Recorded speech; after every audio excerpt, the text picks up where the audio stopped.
जय गुरुदेव, जय गुरुदेव, जय गुरुदेव,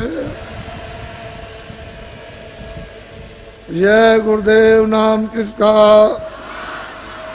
जय गुरुदेव नाम किसका, जय गुरुदेव नाम किसका। देखो ये मनुष्य मंदिर है, भगवान ने आपको अमूल्य चीज दे दी है और सब कुछ आपके सुपुर्द कर दिया। उन्होंने अपने हाथ में कुछ नहीं रखा।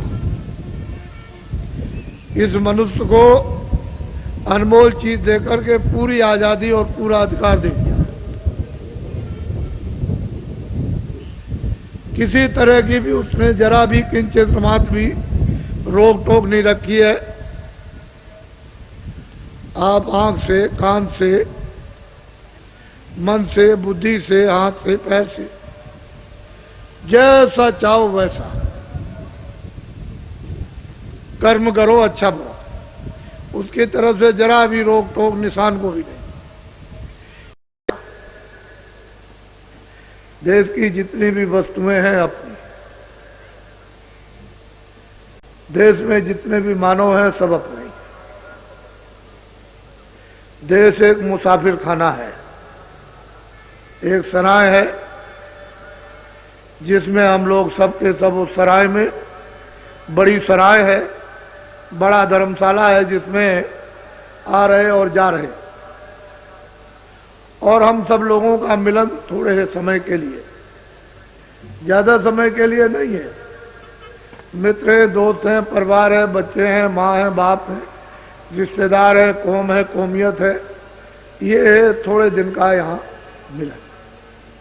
इसका भी पूरा पूरा बोध करा देना है कि मुसाफिर खाना ये परदेश है, इसमें इस प्रकार का मिलन है। तो आप लोग जितनी देर तक मिलो जुलो सद्भाव से, सप्रेम, एक दूसरे के इस मुसाफिर खाने में जो धर्मशाला उसमें काम आओ, आप उसके काम आओ, वो आपके काम। इससे परस्पर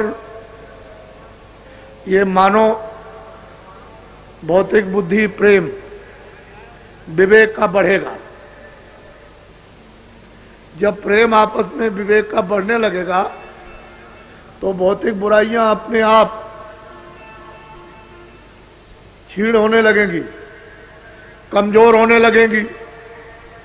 उनकी तरफ से बुराई, तरफ से लगाव कम होने लगेगा। चाहे वो हिंदू हो, चाहे मुसलमान, चाहे सिख हो, छोटा बड़ा, अमीर गरीब कोई हो, लगाव कम हो। जब हम में आपस में प्रेम बढ़ेगा, भौतिक सांसारिक बुद्धि विवेक का, तो फिर हमको ये सुनने को मिलेगा कि हम तो विशेष काम के लिए यहां भेजे गए।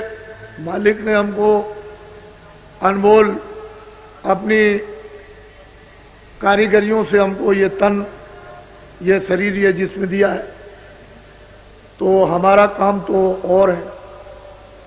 इन्हीं के कामों के साथ में तो आपने फिर आत्मिक जागृति आप में होगी और फिर वो आत्मिक प्यास लगेगी। जब भूख लगेगी, प्यास लगेगी, तो आदमी उसके लिए कि हमको प्यास लगी है और ये सब अच्छा नहीं लगता, तो वो दौड़ेगा कहीं पानी मिल जाए। तो महात्माओं के पास में ये जल है, भोजन भी है और जल भी, वहां इनको आध्यात्मिक पीने को मिलेगा। उनके पास इसका मुहाना है, स्रोत है, झरना है जो निकल रहा। उस घाट पर अमृत की धारा निकल रही। पीने वाले पी सकते हैं, लेकिन आपको प्यास लगे तब मुंह बंद किए रहोगे, जबरदस्ती कोई मुंह में खोल करके अगर डालना चाहे पानी तो आप बंद कर लो, तो कैसे डालें? तो उसे प्यास के कारण मुंह खुल जाएगा। तो महापुरुष फिर शीतल, जैसे पपिया होता है, उसको जब प्यास लगती है तो इस पानी से उसकी प्यास नहीं जाएगी, वो घड़ों का घड़ों पी ले, लेकिन वो लेट जाता है पूर्णमासी के दिन और मुंह खोल लेता है कि मालिक मुझे बहुत प्यास लगी है, इस पानी से मेरी प्यास नहीं जाएगी। तो मालिक उसके प्रण को, उसकी तड़प को, उसकी प्यास को तो स्वाद की एक बूंद गिरा देता है, उसके मुंह में गिर जाती है, उससे वो जीवित रहता है। इसी तरह से महापुरुषों के पास जल है, भोजन है, वो आध्यात्मिक। लेकिन आप जब बाहर से अपना संबंध है, बाहर से अपने विचार और काम, भौतिक विवेक, प्रेम का नहीं बनाओगे, तब तक ये सब आपके लिए शत्रु हैं। ये चोट मारते हैं, जैसे हथौड़ी की चोट मारी जाती है, ऐसे ही शब्दों की चोट तीखी तीखी मारती है। तो उससे मतलब यह है कि शरीर जो है व्याकुल हो जाता है, बेद जाता है और किसी के शब्द बर्दाश्त नहीं होते। लेकिन जब प्रेम हो जाएगा तो सब वही कड़ुए शब्द जो मारेंगे जैसे फूल लग रहे हैं, आपके दिल दिमाग पर उसका कोई असर नहीं किसी तरह का। तो असल में चीज यह है, ये जो प्रस्ताव पास हुए ये काम के लिए, दया आपके साथ शामिल है। वो जब आप चलोगे तो निमित्त मान बन जाओगे, दया काम करेगी। काम आपका कम और मेहनत कम और काम ज्यादा दिखाई देगा। ऐसा मालूम होगा कि पहले ही से कोई काम कर गया, लेकिन तुम निमित्त मात्र तो बनो। तुम निमित्त मात्र बन के जब तो प्राप्त करो, और तुम निमित्त मात्र नहीं बनोगे तो ये बोध और अनुभव कैसे होगा कि आगे कोई काम कर गया। आपने काफले में देखा और लोगों ने, सबने कानों से सुना, बुद्धि से सोचा कि लोग बैठे हुए हैं, कहते हैं अरे भाई आपका काफला अब आज आ रहा कि कल निकल गया? कह लगे भाई वो तो अभी पीछे आ रहा, अभी तो नहीं निकला। कह लगे जो लाखों आदमी कल से निकल रहे झंडी लेकर के और जय गुरुदेव बोलते हुए, वो कौन लोग थे? हमने भाई वो तो काफला पीछे आ रहा। सब लोगों ने सुना काफला पीछे आ रहा। जब आपको यह अनुभव हो गया कि देश के भूत भी, प्रेत भी आपकी मदद कर सकते हैं, तो आप ये बात क्यों नहीं समझते हो कि दया हमारे साथ शामिल हो जाए, हम निमित्त मात्र बन जाए, काम करने वाले आगे काम कर देंगे। तुम समझोगे कि ये काम तो पहले ही से तैयार है। तो उसमें आपको ये राज नहीं मालूम। तो अभी जो तकलीफ आ रही है, ये 92 का वर्ष है। इसमें विश्व और भारत के लिए, इसमें राजनीतिक तरह तरह के उथल पुथल, ये नहीं कि सारे मुल्क में, सारे विश्व में और भारत में, और सामाजिक जातियों का उथल पुथल, साथ ही साथ में धार्मिक, ये सब उथल पुथल होगा। और सारे विश्व में आर्थिक, ये मत समझो कि ये आर्थिक रुपए पैसे का उथल पुथल भारत में नहीं, सारे विश्व में, चाहे अमेरिका हो चाहे रसा हो। आपको तो जरा ज्ञान प्राप्त करना चाहिए। जो इतना कट्टर कम्युनिस्टवाद, जिसके लिए मैं कहता रहा कि भाई चीन भी खत्म हो जाएगा, पहले से चिल्ला रहा, तो ये मजाक समझते थे।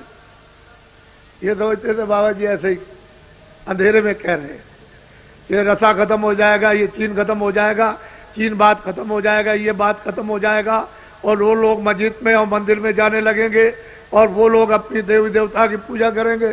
तो ये लोग उस समय पर मैं बोलता था तो मजाक समझते।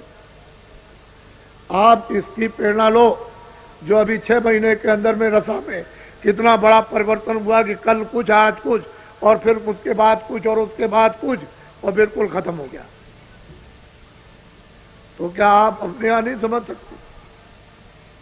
उसको समझना चाहिए। दूसरे देश की मिसाल अपने यहां भी लेनी चाहिए। ऐसा नहीं कि गुमसुम बैठे रहे आंख बंद करके और बुद्धि को कुम्मक बना ले कुएं जैसा, और बस उसी में बस उतना ही, उससे आगे कुछ नहीं। तो बहुत बड़ा आर्थिक परिवर्तन, और इसमें बनेगा कारण। ये मेरी बात को अभी याद नोट कर लो कि 4 प्रकार के तो मुद्दे हैं, राजनीतिक उथल पुथल के, सामाजिक जातियों के उथल पुथल के, धार्मिक उथल पुथल और रुपए पैसे का अर्थ का उथल पुथल। लेकिन इसमें शाखाएं अलग हैं, तो इसमें बनेगा कारण। ये 92 का साल चैत तक लगा रहेगा। अंग्रेजी महीने से तो खत्म हो जाएगा आपका दिसंबर में, जनवरी में खत्म हो जाएगा 1 जनवरी को। लेकिन ये 92 का वर्ष जो है वो चैत तक रहेगा। इसमें बनेंगे कारण। जब कारण बन जाएगा तो बच्चों कार्य, मैं इनको कोई कष्ट नहीं समझ, मेरी निगाह में तो ये कुछ तकलीफ तो आगे आने वाली। आप सब लोगों को तो ये प्रक्रिया पता नहीं कि कुदरत की, भगवान की क्या लीला। हम तो ईश्वरवादी हैं। विश्वास मनुष्य बनो और अपने को दीनता स्थान पर बैठो, दीन होकर के। तो जब दीन बनोगे तो सब लोग आपको उठा लेंगे, गोद में उठा लेंगे, सब प्यार करेंगे, सेवा करेंगे। बच्चा नन्ना मुन्ना होता है तो उसको किसी भी जात का हो, उससे क्या किसी जानवर का हो, छोटा बच्चा के सब उससे प्यार करते, क्योंकि उसमें कोई राग द्वेष तो है नहीं है। तो सब लोग उसको प्यार करते हैं, उसको खिलाते भी है। तो जब तुम छोटे बन जाओगे बच्चे की तरह से, तो सब तुमको प्यार करेंगे, तुमको खिलाएंगे।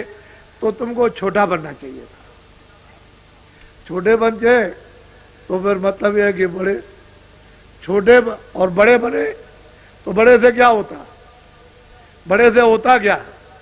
एक चिड़ी मार, चिड़िया पकड़ने वाला, वो चिड़िया पकड़ के बाजार में ले जा करके बेचता था।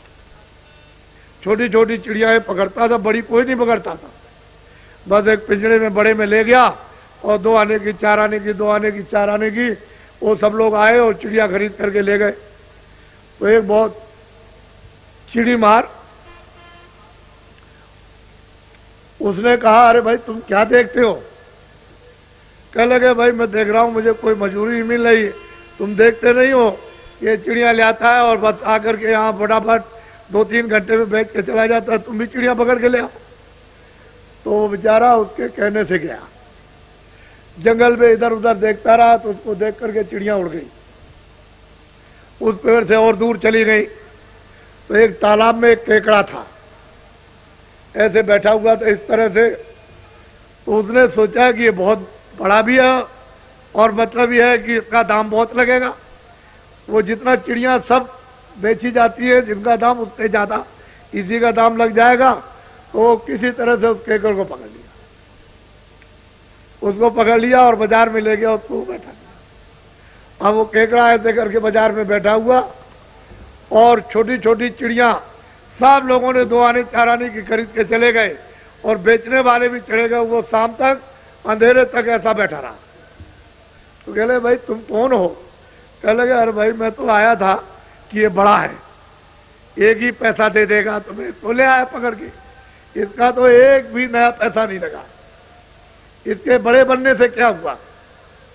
छोटी छोटी चिड़िया यानी बिक गई और ये इतना बड़ा है और ऐसा मूर्ख और बेवकूफ, इसका कोई भी दाम नहीं लगा। तो जब बड़े बन जाओगे तो आपका कोई मूल्य नहीं है। छोटे बन, परमार्थ में, मानवता में, मनुष्यता में तो छोटा बनना ही चाहिए। और छोटे बनते हैं तो क्षमा करना, अंग्रेजों के राज में जब लोग सेठ साहूकार मंडियों से जब अनाज खरीदते थे, जैसे चना है, तो मुझे एक मुनि मिले कि आप कहाँ रहते हैं? कह लगे, मैं तो बनारस रहता हूं, मैं यहाँ अनाज खरीद रहा। क्या खरीद रहे? कह लगे मैं चना खरीदता हूं, मद्रास में भेज रहा हूं। तो मैंने उनको 2-3 दिन ये मेहनत करते देखा, कभी 1000 बोरा, कभी 2000 बोरा, कभी 4000 बोरा रोज मतलब है खरीदे, और रोज मतलब ये कि वो ट्रेन से भेजे। तो मैंने एकदम उनसे पूछा, मैंने कि मुनीम जी ये बताओ कि इसमें मुनाफा कितना होता होगा? कह लगे साफ खर्चा काट के, अपना खर्चा, यहाँ का खर्चा, पल्लेदारी का खर्चा, और इसका खर्चा, और उसका खर्चा, और ले जाने का खर्चा, और वहां का उठाने का खर्चा, वो जितना भी खर्चा है सब काट कूट करके एक बोरे पर 4 आने बचते, 4 आने बचते। बस सब खर्चा काटने के बाद एक बोरे पर, 1 कुंटल पर 4 आने बचते, और 4 आने बचने पर भी वो करोड़पति है। तो उस समय पर कितनी मेहनत कि अच्छा से अच्छा सामान, और मतलब यह है कि ज्यादा से ज्यादा जब जरूरत हुई तो फौरन मद्रास, फौरन गुजरात, फौरन यहाँ, फौरन आसाम, और भेज दिया। और 2 आने बोरा बच गया, 4 पैसे बोरा बच गया। लेकिन वहां जनता को भूखों नहीं मरने देते थे ये लोग। आज यह है कि यहाँ पड़ोस में भी अगर चिल्ला रही हो जनता कि हम भूखों मर रहे, अनाज नहीं है, तो यहीं बगल में नहीं जा सकता, इसी जगह। तो एक सेठ साहूकारों का प्रबंध और एक इनका प्रबंध, जमीन आसमान का अंतर। ये चिल्लाते रह जाए रेडियो अखबार पर, और मौके पर वहां कुछ भी न जाए, और ये कहते हैं कि वो तो पहुंच गया, तो जनता को चकमा दिया, धोखा दिया, पहुंचा कुछ नहीं। तो पहले सेठ साहूकार इस तरह की सेवा करते थे। और कोई आया, सेठ जी आप बहुत बड़े हैं, आप बड़े दयालु हैं। यहाँ ये सब गायें जो चरती हैं जंगल में, यहाँ कहीं भी पानी पास में नहीं है, तो हमारी प्रार्थना है कि एक बावली बनवा दीजिए। उनका अच्छा ठीक है, चलो मुनीम जी एक बावली खुदवा दो, वहां जानवर प्यासों मरते। कहीं कुआं है, जरूरत पड़ गई, आदमी जा, कुआं बनवा दो।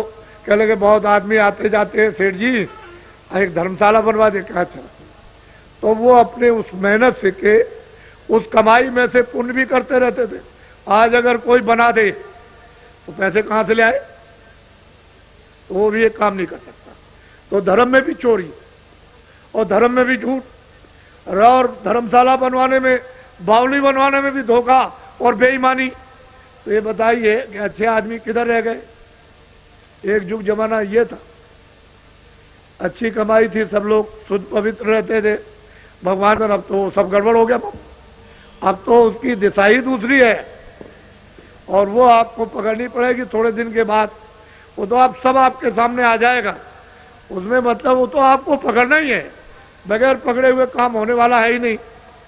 तो इसलिए उनको भी इज्जत मिलता था, कीर्ति होती थी, और वो भी समझते थे कि मेरी मेहनत में से कुछ लोगों की सेवा हो जाए, जनहितों की, तो अच्छा है। आजकल कुछ नहीं, आजकल तो सीधा दिल्ली और भोपाल दे आइए पूरी कमाई में से, तो रख लेंगे वो, और कहेंगे जो भी कमाओ ले आओ याद है। तो बेचारा क्या करेगा? इसी काम के लिए अच्छा समझता है कि ये कारखाने दुकानें सब बंद कर दी जाए तो अच्छा रहेगा। तो अभी ये दोषी, जनता कहती है ये दोषी, बदला कहते वो दोषी। तो ये सब बातें जो है अनर्गल, अनविचार, विवेक में कोई चीज जानकारी में नहीं, जो जैसे आया वो पकड़ा आपने, उसकी दिशा वगैरह कुछ नहीं, बस चिल्ला रहे सबके सब। तो असल में पूरा का पूरा माहौल ही बिगड़ गया। अब धीरे धीरे आपको इस तरफ लाया हूं, और इसमें ये चीज वहां तक पहुंच जाएगी, जंगलों तक। अब ये जंगलों के लोग भी चल पड़े और अपने आप को बदलने लगे। कितने कितने डकैत और चोर जो सरनाम थे, उन्होंने सब अपने अट्टे कट्टे, बंदूक, राइफलें बाहर की, ये वो सब उठा करके जमीन में गाड़ दी, और अच्छे सज्जन बन के भगवान का भजन कर लिया। तो कहने लगे मुझे महाराज अब कुछ नहीं करना, मैंने जो कुछ भी दुनिया में किया था सब कर लिया। अब तो मुझे अपने किए हुए की क्षमा याचना करनी है, पश्चाताप।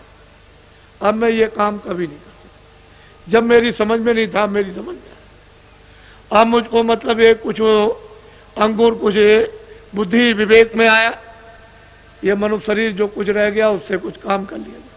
तो कितने चोर कितने डकैत बदले। ऐसा मत तुम्हारे बीच में से उठा ले और तुमको लेके चले जाए और आप कुछ नहीं कर सकते हो। ऐसे लोग यहां बैठे हुए हैं यहां पर, और अब साधु हो गए। कुछ नहीं, अब उनको तमाचा भी मार दो, कुछ नहीं तो उनको जरा कड़ी बात कर दीजिए तो बस समझ लीजिए कि आपका लापता हो गया, पता ही नहीं लगेगा। तो ऐसे ऐसे लोग बदलते। और अब साधु सज्जन दयावान कि दूसरे की तकलीफ को देख के बर्दाश्त नहीं कर पाते। पहले क्या थे और अब क्या, तो ये तो हमेशा परिवर्तन होता है, कोई आज का कोई प्रमाण नहीं है। ये तो पहले के भी प्रमाण है, अब भी है और आगे भी रहेंगे। तो बहुत परिवर्तन हुआ। तो ये तो आपको उसका भगवान का आशीर्वाद मिल गया। अब यह है संदेश, आध्यात्मिक है। ये जीवात्मा बहुत सदियों से इस जिस्म में इन कारागारों में बंद है। वैसे तो आपकी आजादी जो थी उसी का आपने दुरुपयोग कर लिया, तो कर्म बंधनों में आप बंध गए, इसलिए ये सजा भोग रहे हो। ये पशु पक्षी चार ही खाने हैं, अंडज, पिंजर, उगमज और अस्तावर। जो अंडे से पैदा होते हैं वो सब अंडज, जो भी अंडे से पैदा हो उसको अंडज खान कहते हैं। जो पिंड से पैदा हो, जेल से, वो सब पिंडज कहते हैं। उगमज कहते हैं जो जमीन से निकल आए, जीव जंतु आदि जब निकल आते उसको उगमज खान कहते हैं। और अस्तावर कहते हैं वृक्ष आदि जो पृथ्वी पर खड़े हुए। तो ये जीवात्माएं कर्म करके अस्थावर में यानी वृक्ष आदि योनि में चली जाती और हजारों हजारों वर्ष तक जो है वहां खड़ी रहती। ऐसी जगह पर उनको जन्म दे दिया जाता है। जैसे नाखून है तो इनको आप काट दीजिए, यानी पके हुए नाखून तो कोई तकलीफ नहीं, ऐसे डाल काटिए, ये काटिए, ऐसे काटिए, तो जीवात्मा को कोई भी उस पर तकलीफ नहीं, कोई आवाज नहीं। उस तकलीफ का नाखून काटिए, बाल काटिए, मूछे काट दीजिए, दाढ़ी रोज बनाते हो तो आपको कोई तकलीफ नहीं। लेकिन चमड़ी काटो तो फौरन चिल्ला पड़ोगे, कच्चा नाखून काटो चिल्ला पड़ोगे। तो कुदरत ने ऐसी चीजें बना करके आपको दी हैं कि जीवात्मा को जहां जरूरत है वही तकलीफ और एहसास होता। तो वो योनि है 4 खाने 84। अब नस्लें हैं, 84 लक्ष्य नस्लें हैं।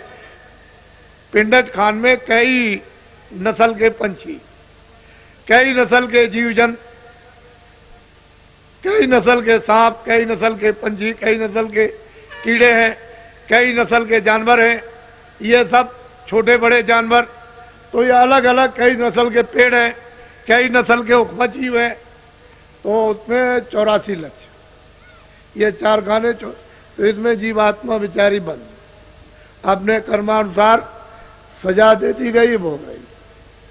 आपको कोई अधिकार नहीं है कि भगवान ने उसको सजा दी है तो आप उस पर जुल्म करो। तो किसी जीव जंतु को आप अपनी समझ से उसको काटो मत।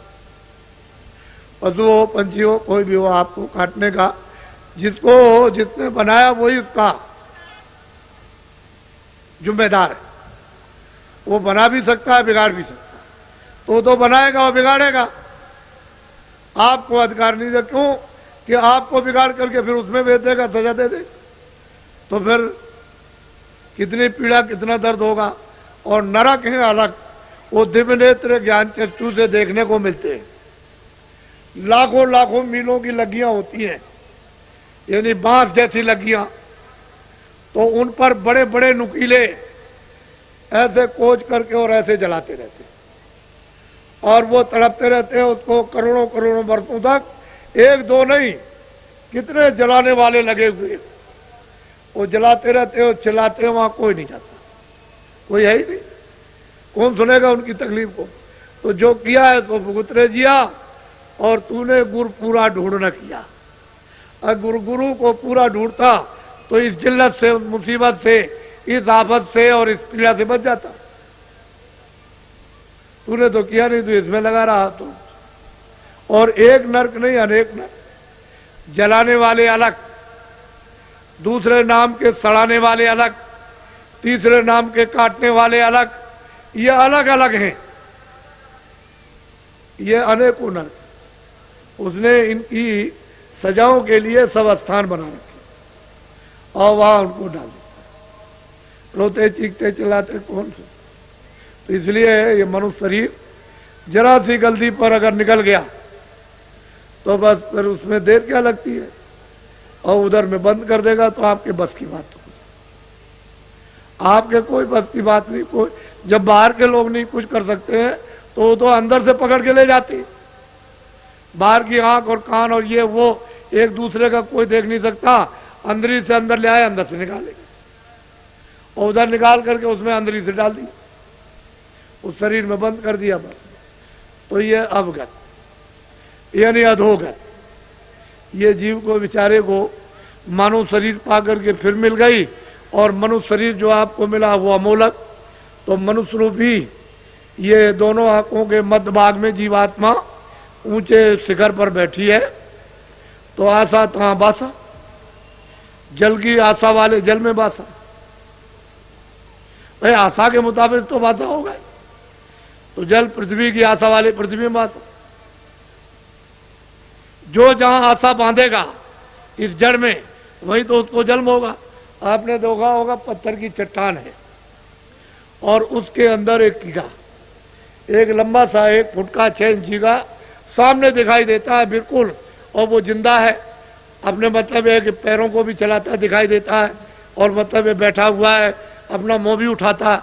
लेकिन आपने कभी ये सोचा है कि इसको हवा पानी खाना कहां से मिलता? उसकी आशा इतनी तीव्र जड़ में कि देखिए उसको जड़ में जन्म दे दिया, और उस पत्थर के अंदर उसकी परवरिश हो रही है।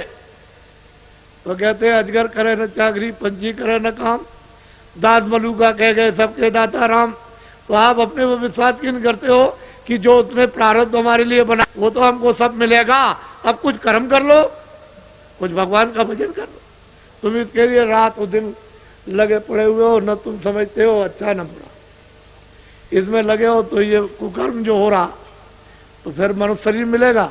तो ये जहां आता था आप समझते नहीं हो, आपको मालूम ही नहीं। लेकिन ये जीवात्मा जो दोनों आंखों के बीच बैठी हुई है और अंधकार में अगर तो यहां जगा लो, इसकी आंख खोल लो, कान खोल लो, तो इसमें चेतनता ना आ जाए वापिस। और ये चेतन जब जगे तो उस चेतन को प्राप्त कर ले जो भंडार है, ये यहां से निकल जाए। फिर ये जन्म मरण में क्यों आएगी, क्यों सजा भोगेगी? वो तो ज्ञान रूपी अग्नि में ये सब, वो तो जल है, उसमें सब सफल हो जाएगी।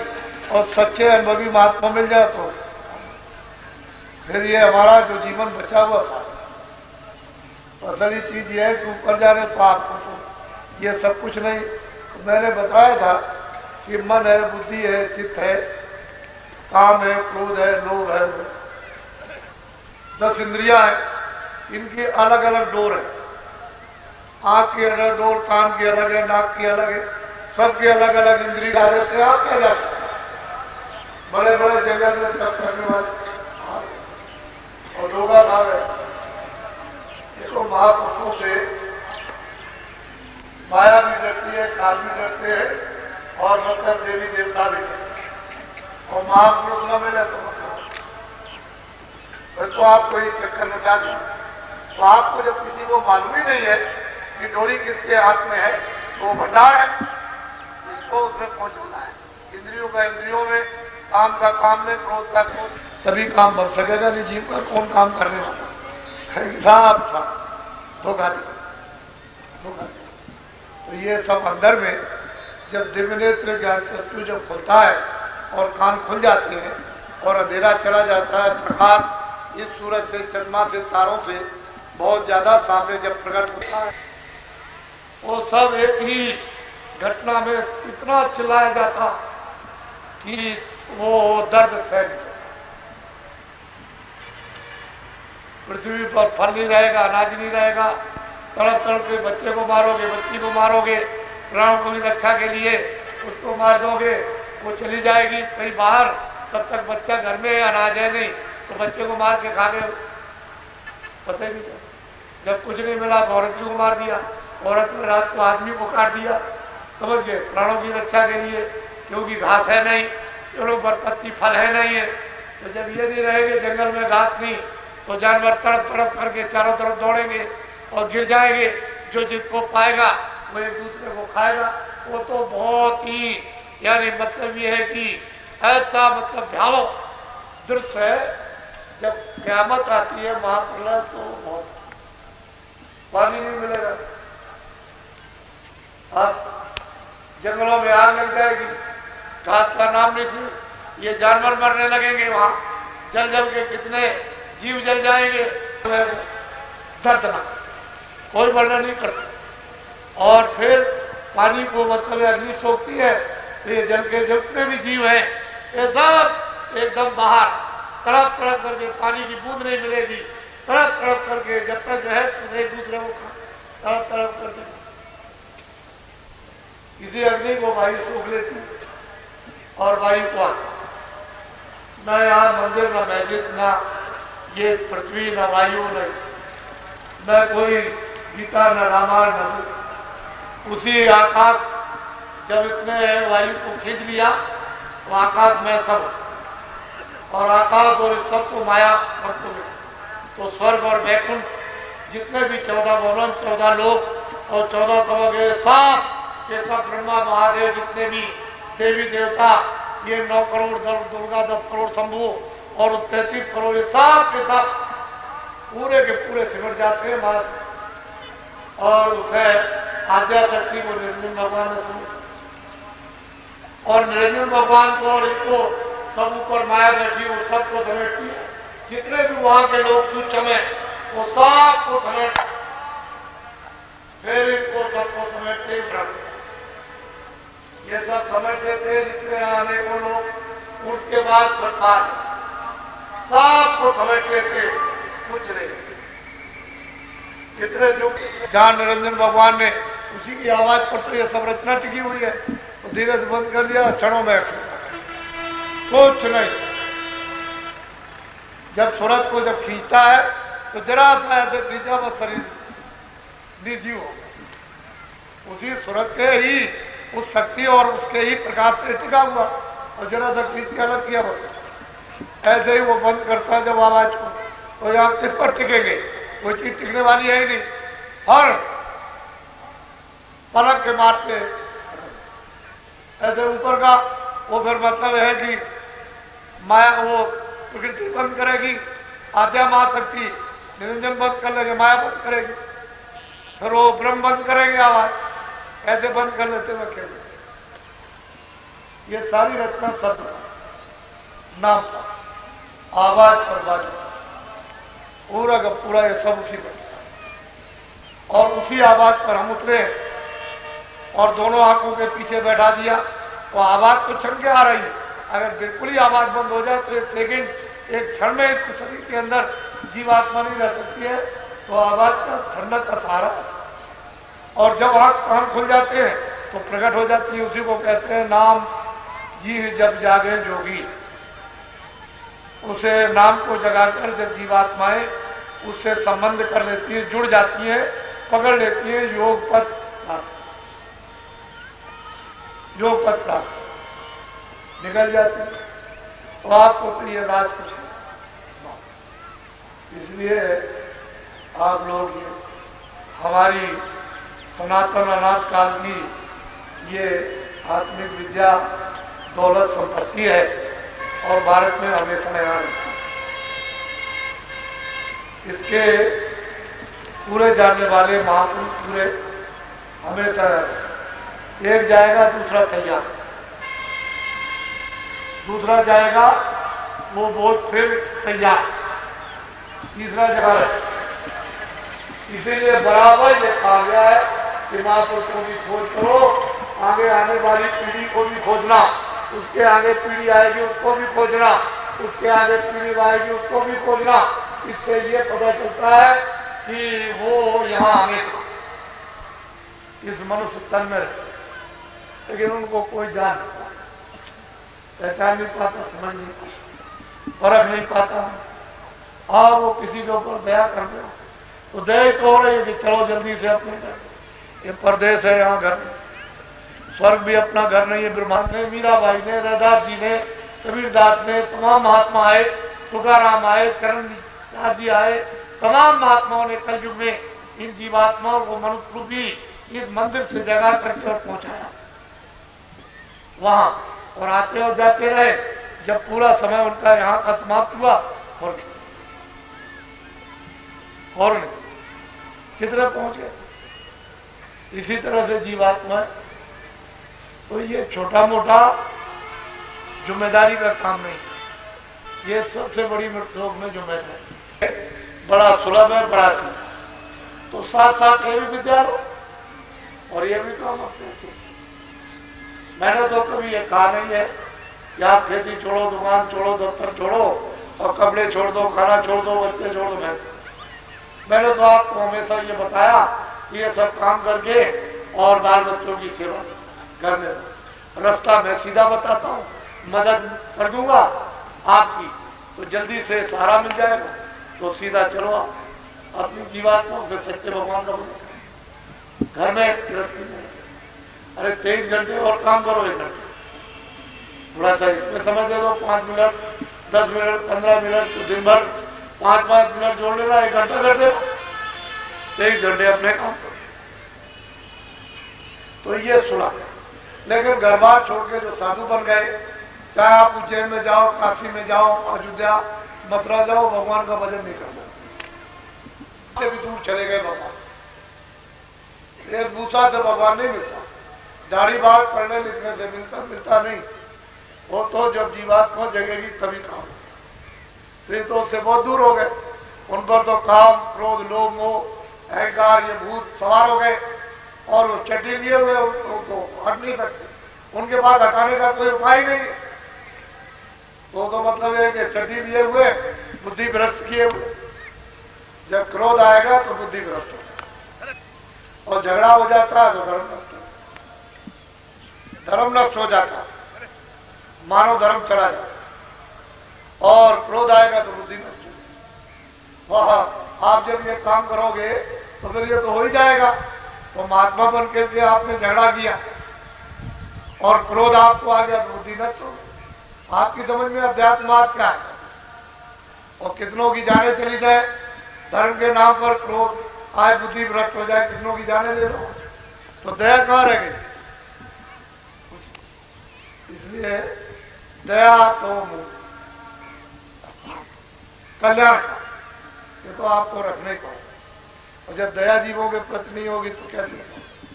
सब जीवों को मुझको मान, इन जीवों में होकर के मुझको मान ले, मुझको देख ले कि ये मैं ही यहां पर हूं, मैं इनसे अलग हो गया हूं, मैंने इनको अधिकार दिया है, ये खेल है और तू इन पर दया, तू दया करोगे तो पहचान लेंगे। बात कोई भी आदमी ये समझना नहीं कि मैं नहीं रहूंगा तो काम नहीं होगा। सब अपने आप को नए सोचो कि मैं बिल्कुल नया हूं। पुराने से पुराने जो 20 साल के, 30 साल के, अपने आप को नए। जब तक ही आपको आदेश न मिल जाए कि आप किसी का काम करो, तब तक ये काम करना नहीं ये सब हो जाए तुम्हारे ऊपर आएगा और बड़े से बड़े नरक में सजा मिलेगी। ये काम करना नहीं, क्योंकि तुम इस बोझे को उठा नहीं सकते हो, जो जीवों का बोझा, ये कुकर्म का बोझा उठा नहीं सकते हो। और तुम अपने मन मस्ती में अगर कुछ काम करने लगे तो ये बोझा तुम्हारा ये बहुत हो जाएगा और फिर जुग जुग नहीं उठेगा। तो अपने आप को नया, बिल्कुल मैं नया हूं, कुछ नहीं जानता हूं, तब आप अपनी चीज को बचा सकते हो। जो चिंगारी है जो थोड़ी बहुत आपको मिलती है, उसकी हिफाजत कर सकते हो जरा देर में, खरो उसका धन और खजाना हिफाजत से बिल्कुल बचा करके रखो। कोई हाव भाव से ये न जान सके कि आपके पास में एक पैसा भी है, तब ये बचेगा। और जरा सा भी आपने इसका कुछ आपने पैसा तो लुट गए, आपके पास कुछ रहेगा नहीं। इसलिए संभल के हिफाजत। जब आपको नहीं कहा कि वही सिद्ध है ज्ञान, तो आप क्यों उसमें फंसते? बहुत लोग टाट कर करके प्रचार करेंगे, जो तो हम सबको सुनाते हैं, सबको बताते हैं, तो ऐसा काम मत करना, नहीं बड़ी सजा मिलेगी। पीछे चिल्लाओगे, ये नकल का काम मत करना, नकली काम करोगे बहुत सजा मिल जाएगी। आप अपने बचने का काम करो, जिस काम के लिए आए वो काम करो अपना, ताकि आपका छुटकारा हो जाए और आप खुद अपना नहीं कर सके, दूसरों की तरफ जुड़ गए तो आपके पास क्या कुछ। तो बहुत से लोग ऐसे अज्ञानी, और मतलब यह है कि क्रोध में बुद्धि नष्ट करके ऐसी नकल करते हैं, तो नुकसान होता है। ऐसा काम कभी मत, और ये कभी मत समझो कि मैं नहीं रहूंगा, मैं तो जहां कोई नहीं है, चलो मैं अभी चलता हूं देहात में और मैं तुमको जमघट अभी दिखाई देता हूं वहां चल करके, और तुम लोग छुप के देखना, और देखो कितना बड़ा जमघट सुनने को आता, जहां कोई भी प्रसंग नहीं। तो ऐसा क्यों समझते? जो तुमसे सेवा हो जाए, आंख की, कान की, हाथ की, पैर की, धन की सेवा करो, अन्न की सेवा करो, पानी की सेवा, रास्ते में खड़े हो जाओ कि भाई इधर में संदेश हो रहा, तुम बता दो, इसका भी तुमको पुण्य मिल जाएगा, वो काम करो तुम अपना आध्यात्मिक पुण्य लेने का। ऐसा काम मत करोगे अपना भी नष्ट हो जाए और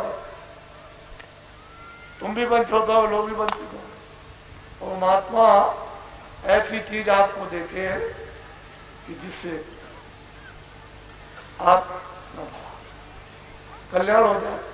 ये तो बहुत सुलभ है, लेट के करो, बैठ के।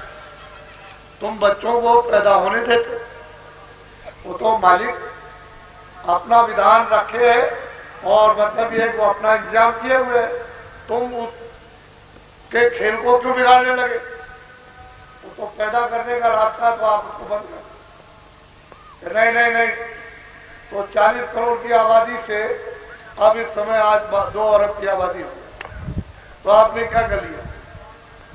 क्या आपने कर लिया? बड़े नसबंदी गिरफ्तार करने वाले आए थे, और अभी और रोकोगे तो और आबादी बढ़ जाएगी। कुछ नहीं कर, पता नहीं वो क्या हिकमत लगा के आपको क्या मालूम, तुम कोई उसके ठेकेदार हो? अरे जो ठेका दिया गया उसको तो किया नहीं, और उस रास्ते को बिगाड़ने लगे कि हम तुमको दुनिया में नहीं रहने देंगे, और तू कहा हम तुमको निकाल देंगे। ऐसा ठेका लेने लगे, जो काम दिया था, जिसकी प्रतिज्ञा वो तो किया। इसलिए अब उस काम को नसबंदी गिरफ्तार को नहीं करता। इसको ध्यान में जो किया है, एक बार देवियों जब महीने में मासिक होता तो आप लोग 5 दिन तक कभी स्नान मत करो, हाथ पैर धो और कपड़े 10 बार बदलो, लेकिन स्नान मत करना, शरीर पर पानी मत।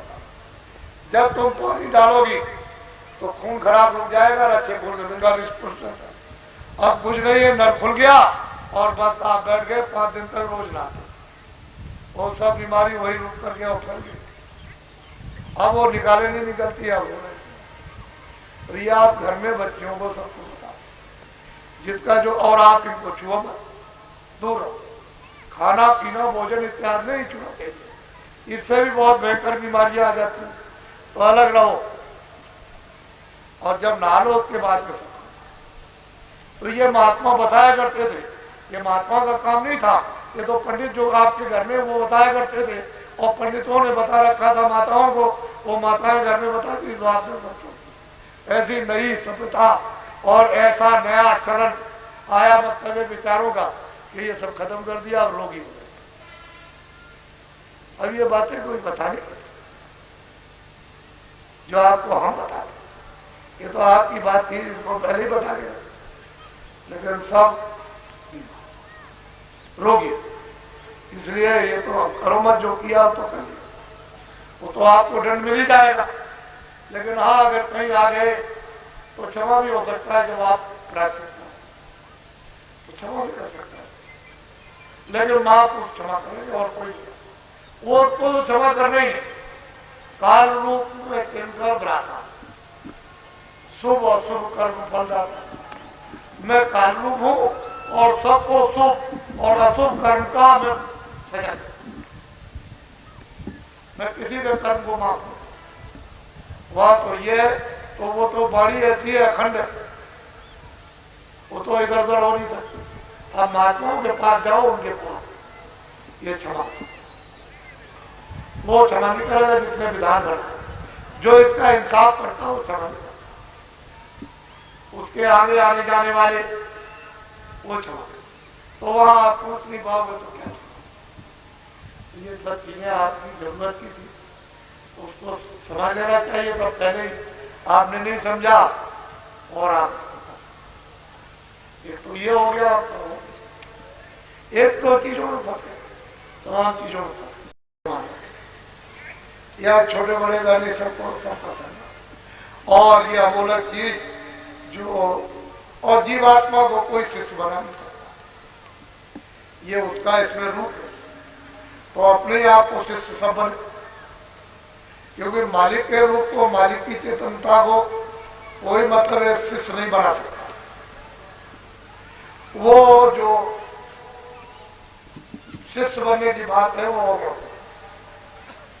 जब तक अपने को बोध नहीं होता है, काम है, क्रोध है, लोभ है, मोह है, इनको दूर करने के लिए तो आप शिष्य। लेकिन जब ये आत्मा जाग गई तो नई गुरु और नहीं चेला, सब में बोले एक अकेला, वहां न गुरु है न चेला। ये विकार है, तभी तक अपने को समझते हो मैं शिष्य हूं, और आप अपने को समझते हो गुरु, और विकार दूर हो गए, वो तो समझते ही नहीं आपको शिष्य, वो तो अपने आप को समझता है शिष्य। तो मालिक के रूप को शिष्य होता है, न गुरु बना सकता, वो तो मददगार है, सेवादार, और वहां तक पहुंचा देगा। वो खुद पूछेगा कि कौन लाया, तो वो खुद चिल्लाएगा कि बलिहारी उन गुरु की जो गोविंद जी होता। ये सब श्रेय और सब कुछ है, ये उनका है जिन्होंने आपके पास, तो मैं तो मृतलोक में उनको सबसे बड़ा, वो कहता है, उन्होंने कुछ नहीं कहा, वो तो कहते हैं हम तो इस सेवक। तो मालिक के उस रूप को शिष्य नहीं बना सकता, ये बड़ा गहन विषय है। और अगर शिष्य बना लिया और गुरु बन गया तो सीधा नरक को दरवाजा को, अंधा गुरु और बहरा सेवा, वो हो नरक में ठेला ठेला। तो आप ये विद्या उस तरफ ध्यान रखें, तो आप इसको प्राप्त करो, जो सरलता से आसानी से मिले उसको ले दो। अरे घर में गंगा बहे आपके गांव के किनारे, तो सबको उस ब्रह्म गंगा में अपनी आत्मा को अपना करना चाहिए, और नहीं करते हो तो फिर वो समय निकल जाएगा, वो तो मतलब है बहती हुई निकल गई और फिर सूख गई, तो आप क्या समझते? ये भागीरथी थे, वही ब्रह्म गंगा जाएगा, ब्रह्मलोक से उसकी धारा, आसमानी आवाज, उन लोगों में बड़े बड़े दरिया बहते, कितने बड़े बड़े दरिया है जिनकी पैमाइश कोई नहीं कर सकता, और उन्हें निर्मल स्वच्छ, बालू का, मिट्टी का कोई नाम निशान नहीं। और नीचे देखो तो कितने लाख नीचे दिखाई देता है उस पानी में। अब पानी कहे कि क्या, तो मालिक की लीला। ऐसे ऐसे दरिया, जब ये रूहें जाती है जीवात्माएं वहां, उसके किनारे तो स्नान करती है, एक दो ही दो नहीं, नदियों के किनारे स्नान करती है। मालूम होता है कि सारी आत्माएं तो यहीं नहा रही होंगी। अब वो तो ऐसा, वो तो अमृत है, ये पानी नहीं है, ये न यहां कोई मिट्टी, न ऐसी मिट्टी जहां वो बह रही। ऐसे ऐसे विशाल बड़ी बड़ी नदियां, बड़े बड़े मतलब नाले, समुद्र, बड़े बड़े, ये सारा विश्व है। वो मतलब यह है कि मालूम होता है कि एक इतना सा टुकड़ा, ऐसे ऐसे उन लोगों में जब वो सोते देखती हैं तो वहां का इतना ले आए तो यहां की क्या कीमत है। ऐसे आपके लिए उसने आराम, आनंद उन लोगों में रचना, ये सब मतलब ये कर रखी है, सब कुछ आपके लिए। आप यहाँ गलीज में पड़े हुए हो तो ऐसा। ये तुलसीदास जी ने जो लिखा है कि वहां त्रिवेणी में, यहाँ त्रिवेणी नहीं है, तो त्रिवेणी की नदी बड़ी, ये त्रिवेणी वहां क्या है, ये तो बालू मिट्टी की त्रिवेणी है, वहां तो मिट्टी नाम में था, वहां स्नान। प्रगट पार प्रभु उर्वासी, ब्रह्म निरिय विरज अविनाशी, काम होकर कारण। कहते हैं सबका सृजनहार तो पड़े, लेकिन रास्ता है, नाम को आवाज को पकड़ो तो पकड़ के चढ़ चलोगे। उसने पौड़ी बना रखी है सीढ़ी, तो चढ़ चलो सीढ़ी पर, महापुरुष धीरे से चढ़ा लेते, अपने आप तो चढ़ के जा न पाओगे। तो मुसलमान सिख ईसाई कोई भी विवाद सामाजिक हो या जातियों का हो या धार्मिक, मोहब्बत प्यार से सब कुछ हल किया जाए। मोहब्बत प्यार में इतनी शक्ति और ताकत है कि किसी के भी दिल दिमाग को जीती। मोहब्बत प्यार में मुसलमान की लड़की हिंदू के साथ, हिंदू की लड़की मुसलमान, और माँ बाप समाज के लोग कुछ नहीं। मोहब्बत प्यार में मकान ले लो, जमीन ले लो। मोहब्बत ही प्यार में, सम्मान में ही लोग दान दे देते, ये सब है। और मोहब्बत और प्यारी में लोग सब घर बार छोड़ के, तो मोहब्बत और प्यार बहुत बड़ी चीज है, और वो हम सब लोगों में आप मंदिर ले जाओ, घर ले जाओ, ये ले जाओ, और मोहब्बत प्यार नहीं है, मान सम्मान नहीं, तो मतलब यह है कि कोई चीज एक नहीं दी जाए तो वहां झगड़ा हो जाएगा, कत्लेआम हो जाएगा। तो अपने लोगों को इस धर्मनिरपेक्ष और प्रजातंत्र में कत्लेआम से करता है। ये राजनेता अपने अपने स्वार्थ के लिए, दिल्ली की और प्रांतों की गद्दी के लिए हिंदू मुसलमानों का, सिखों ईसाइयों का कत्लेआम करता। जब देखेंगे तो एक दूसरे मुल्क को कत्लेआम करा, अपने लाभ के लिए करोड़ों मर जाए। अभी बस कहेंगे कि हमको बड़ा अफसोस है, करोड़ों चले जाए एक ही झटके में, कहेंगे हमको बड़ा अफसोस है, 2 करोड़ मर जाए अपने साथ। आप लोग इनसे बचो। घर में रोटी बनाते हो और रोटी को न पलटी जाए, उस गर्म तवे पर रोटी बना के डाल दिया जाए, न पलटा जाए तो क्या हो जाए? क्या हो जाए? जोर से बोलो। तो ये तो आप समझते हो कि जल जाएगी, और कुत्ते को बुलाओ, चुकारो और रोटी डाल दो तो सूख करके चला। लड़के को अगर दे दोगे तो ठीक है, ऐसा है। जली रोटी किसके काम आई? रोटी भी गई, लकड़ी भी गई, और मेहनत भी की। आपने सब सुना, क्योंकि विचार ही केवल इतना ही तो आपको करना था कि तवे में डालकर पलट गए, तो आटा भी चला गया, मेहनत भी चली गई और रोटी भी, किसी का काम नहीं। तो फिर पलट दो और तुरंत फिर पलट, और फिर पलट के उठा के चिमटे से जरा सा आग पर गर्म, उसकी गर्मी से पक जाएगी और उसमें मिठास आ जाएगी, और सब लोग उसको खाएंगे। मौत दारू और शराब का नशा, ऐसा नशा देश में है, जितनी भी छोटी और बड़ी से बड़ी बुराइयां, ये सब इस दारू के नशे से आए। अगर एक नशे का देश में त्याग हो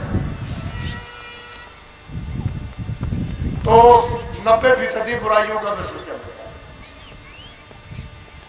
और करके देख लीजिए आप, बाकी जो 10% रह जाए वो तो अपने चरित्र ठीक कर लो तो ठीक। तो आप जो कमजोरी जाहिर करते हुए जाए इससे आमदनी होती है, तो बुराई से आमदनी करके और फिर इनकी भलाई कर सकोगे। ये तो जब आप चोरी और डकैती का धन इन पर खर्च करोगे तो इनका भी हाथ निकला जाए, वो भी हाथ से निकल जाए। तो ऐसा मत बोलो। जय गुरुदेव, जय गुरुदेव। नाम किसका? जय गुरुदेव। नाम किसका?